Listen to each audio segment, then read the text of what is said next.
Hey, it's Hobie from Majesty Crush. This is a bass tutorial for the Majesty Crush song If JFA Were Still Together. This was recorded in spring of 1994. It's the first things we recorded after our major label deal fell apart because our label Dolly Chameleon went out of business. Our album Love 15 was kind of languishing. No one was distributing it. It was at a bunch of boxes and warehouses we had no access to. And our songwriting kind of reflected the frustration of our situation. In fact, If JFA Were Still Together is about kind of like when there's a scene and a cohesiveness and a sense of belonging, and that's gone away. And it's kind of a wistful thing about the better times when, you know, being in a band and being into bands was kind of more a thing you could do. And this song kind of reflects what happens when that goes away. So I always say the song is called If JFA Were Still Together. It really could have been called If Majesty Crush Were Still Together, because we kind of broke up not that soon long after. I left the band and the band went on till early 1995.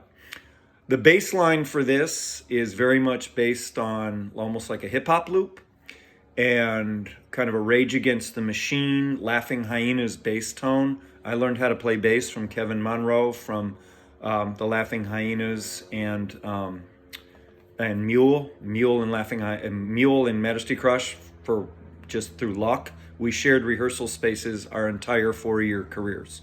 So it starts off, the song is basically E to F sharp, and it does this kind of doubling thing where it kind of pushes against the beat. And again, it's sort of like a loop.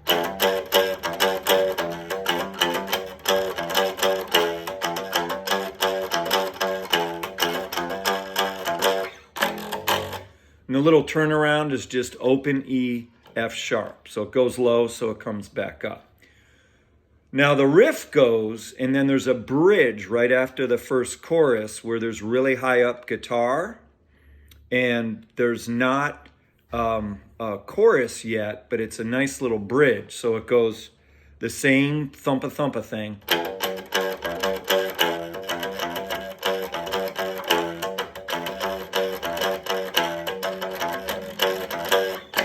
Then it goes.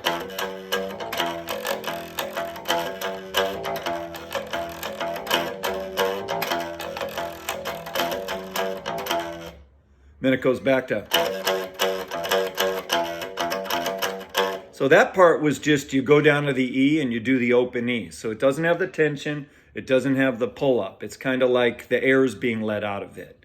Now the chorus is just that part I just showed you, but it goes all the way down to a D. So now we're getting a little more wistful. We're getting a little more in that kind of downward thing, like our song Number One Fan, if you know that. It's kind of my wheelhouse. So it would go like this.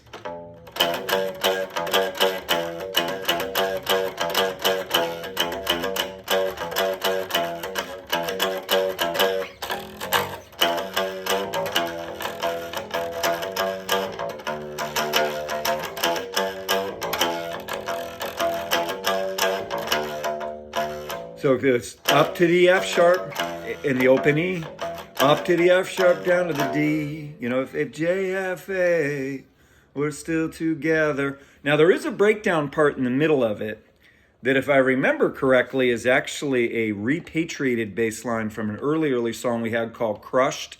That's actually on our live Chapter House tape, but which you can find on YouTube on Henry Boyer 313's YouTube. He has a thing of all these live Majesty Crush gigs, and there's a gig where we open up for Chapter House.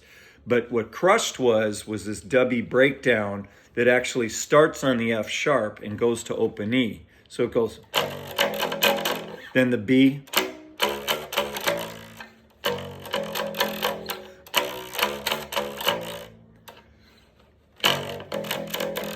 B, bum, bum, bum, bum. And then it comes back to the song. Now at the very end of the song, when Dave's going really wistful, If JFA Were Still Together, we get into these chords. And they're actually very similar to the chords that are at the end of the song Horse.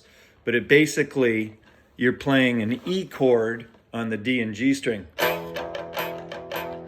And then open D, and you hit the A on the G string.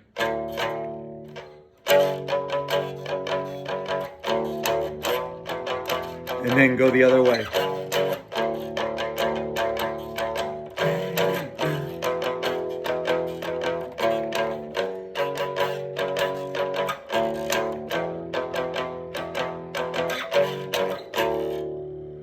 So it starts off very up, very aggressive. It's all about coming back to that E, and then it starts to drop, or go to the F sharp rather, and it goes down to the E, and then it goes down to the D. So where we started on kind of that like rise above, F sharp, we're ending on the D in familiar, sort of melancholic, wistful crush territory. Hope this was helpful. It's one of my favorite bass lines. It's one of my most atypical bass lines, but that's why I'm so proud of it, because it proved that, you know, we kind of were progressing beyond shoegaze while still maintaining our identity. Thanks for watching.